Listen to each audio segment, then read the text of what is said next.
So, I'm here to tell you that there are some strange, yes, very strange things going on in this world and in particularly in this economy today. But I want you to understand that as bad as it is in the world, in the economy, that you control your own situation. So I just want to start this conversation by saying, yes, I do understand that there are some things that are just out of this world, nuts, inflation through the roof, numbers, governments lying, wars. I understand there's a lot of things that are going on, but I do want you to understand that there are some things that are in your control.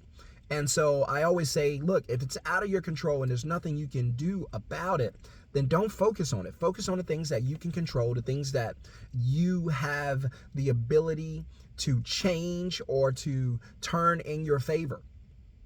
So one of the most important things is your mindset. So I just had a great conversation with some beautiful, amazing people, and we talked about the importance of mindset. And this was probably a 5-10 minute conversation like that. And we were able to cover some things really, really quickly because when I'm talking to you about money and finance, I'm giving it to you from a real life perspective, from my perspective. And so I just want to share with you one thing that you probably don't ever think of. And if you watch this channel, you know how important this is to me, and I just want it to be important to you. It doesn't have to be the most important thing. I just want to put this information out there so you can take it and do what you need to do with it. Hit subscribe, hit thumbs up if you're new to the channel.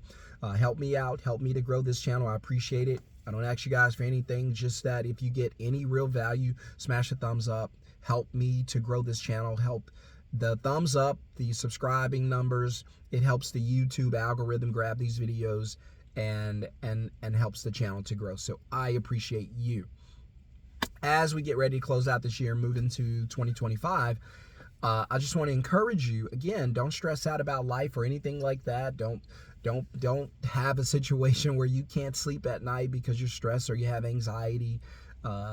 That's not where you should be. God doesn't want you to live that way. In fact, he says do the opposite. Says don't be stressed out all night. Don't drive yourself crazy thinking about things you can't control or having anxiety over things that have not happened, right? So I want to encourage you to look into your circle, into your situation, and get very creative. Because I had someone ask me, they said, hey, what do I do? How do I change things? And I'm like, this is a great question, because the questions are the answer. Even though I can't tell you specifically what you need to do because you might have interest in different things. But I'll just give you the blueprint. First thing is you need to eliminate expenses you don't need or that you can live without. Secondly, you need to look for opportunity to use money to make money. And thirdly, you should always do this. And I'm going to tell you, ACL. Right? ACL, asset times cash flow equals liability. Here's the thing that you should know, and if you use this, it's going to put you ahead of the 90% in America, probably in the world, because most people don't use this. They don't teach you in school. They don't teach you in college. I'm going to teach you right here. It's not going to cost you anything. ACL, asset times cash flow equals liability. All right, so first thing we need to determine is what is an asset? Asset is anything that puts money into your pocket. That's an asset. If something makes money for you, whether you go to work or not, it's an asset. The other thing, secondly, what is cash flow? Cash flow is the money that moves to you or away from you from the thing, right? And then L is obviously for liability, which means money moves away from you. So if money moves away from you, it's a liability. If money moves to you, it's an asset. The movement of the money is the cash flow. Got it? Good. Okay. So a quick example would be a vending machine. I always use this because, I'm not telling you to go out and buy a vending machine. I always use this because it's an easy example everybody can relate to. So a vending machine, if you use your money, because I always tell you don't just save money to save money, but if you use your money or use debt, credit or whatever, right? You use it to go and buy a vending machine. That's your asset. That vending machine makes you, $500 a month. That's your cash flow. Now, let's say you want to buy a car that's $500 a month. Now you use the cash flow from the asset to pay for the liability, which is the car. The car is not an asset. I know people call it a depreciating asset. It's not. It cannot be depreciated and still be an asset. At some point, it's got to be a liability, right? If it's in the negative, right? And I know what you guys are going to say. You're going to say, well, a house could go down in value and still be an asset. No. Whether it goes up or down in value does not necessarily make it an asset or a liability.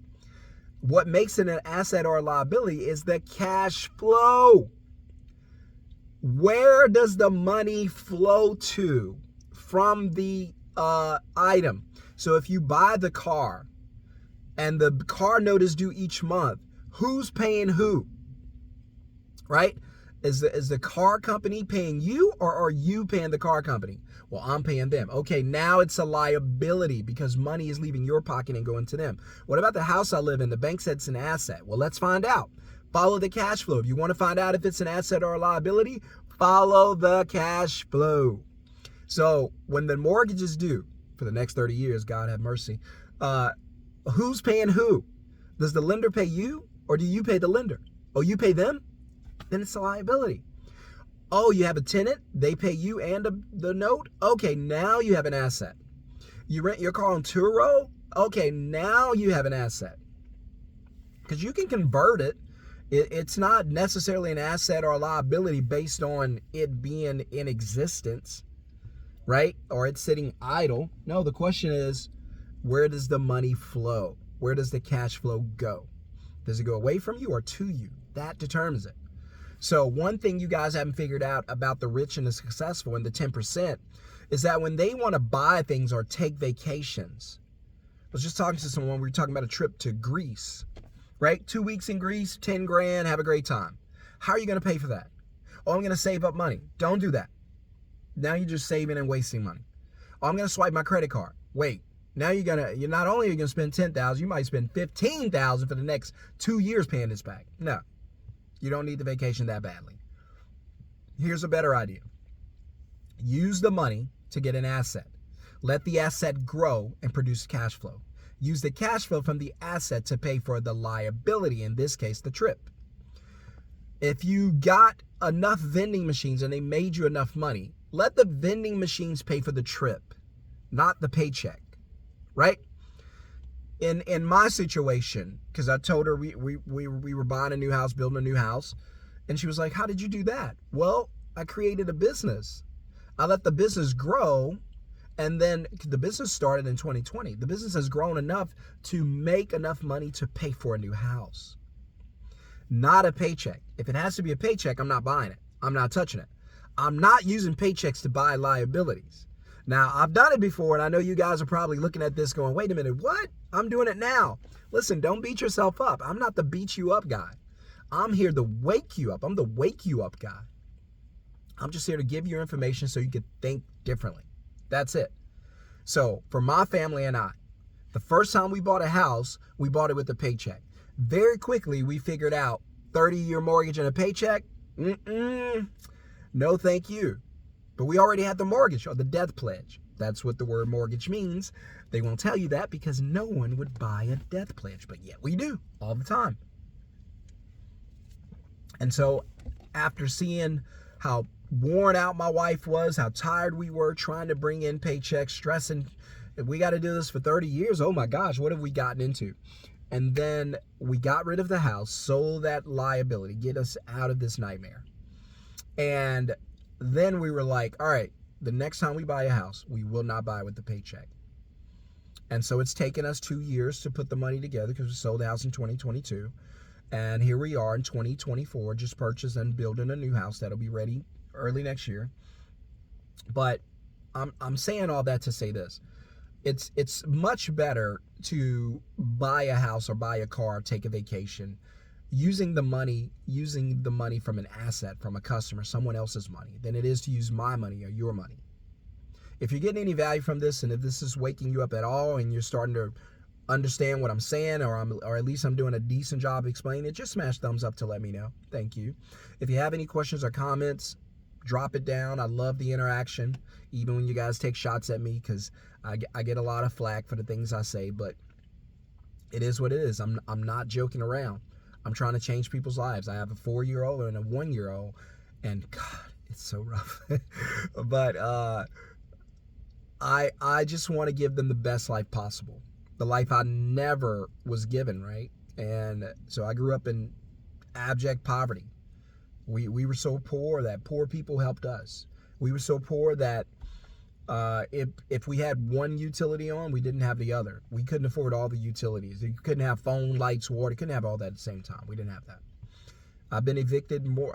I know I can see an eviction letter in my mind, just like I've come home to one every month for like 6 straight months, and then eventually they evicted me.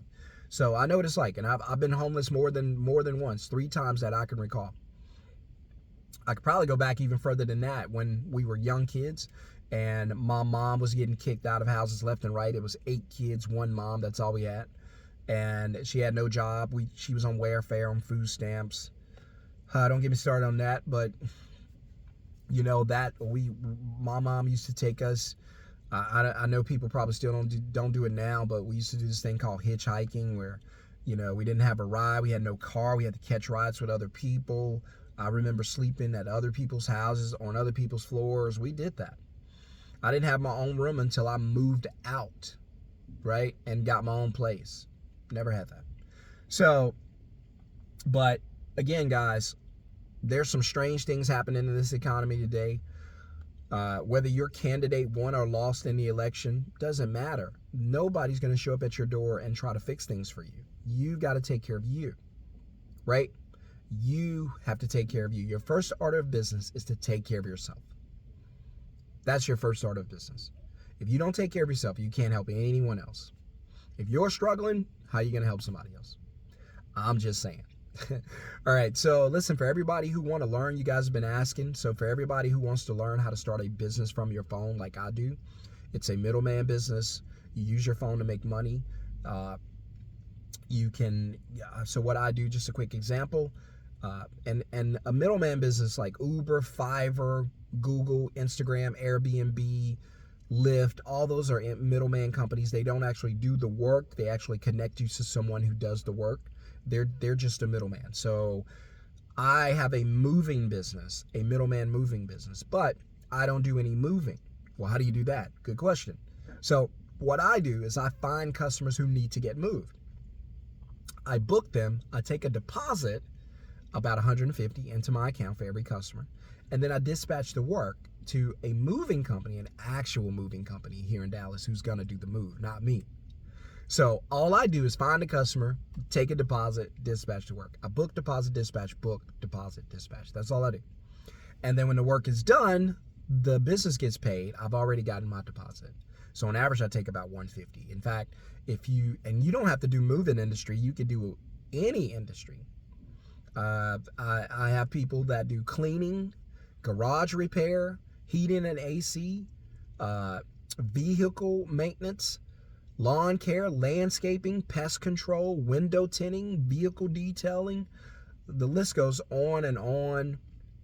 Commercial office cleaning. I'm just throwing some out. If you want to see my top 25, you could go to middlemanceo.com and scroll down the homepage until you see the list. And when you get to that list, you'll see not only the list, but next to it, you'll see the typical deposit amount that you can take per job. So if it's $100 and you book 3 customers a day, congratulations, you made $300, and you get to do all of that. Is pretty easy. So you're probably saying, well, Shon, I don't know how to do that. I teach you how to do it. Don't worry about it. But if you want to learn how to do that and maybe get some ideas and just learn about what exactly is a middleman business, how does it work, is it something I can do, then put the word middleman in the comments below. And so you can get the link to the free training video. Go check it out. I promise you it's going to bless you and change your life. And even if you don't do a middleman business, I promise you you're going to learn something, because the most important thing is not that you do what I do, is that you do something other than punch a clock for the rest of your life. All right, guys, I got to go. Have a wonderful, blessed day. For those who want the intro free training, put the word middleman in the comments below. Tell somebody else about the channel. But above all, make sure that you find a way to make money without punching the clock. That's how you get ahead of the 90%. That's how you stay ahead. And that's the secret that millionaires and the 10% use that you don't know about. ACL, asset times cash asset times cash flow equals liability.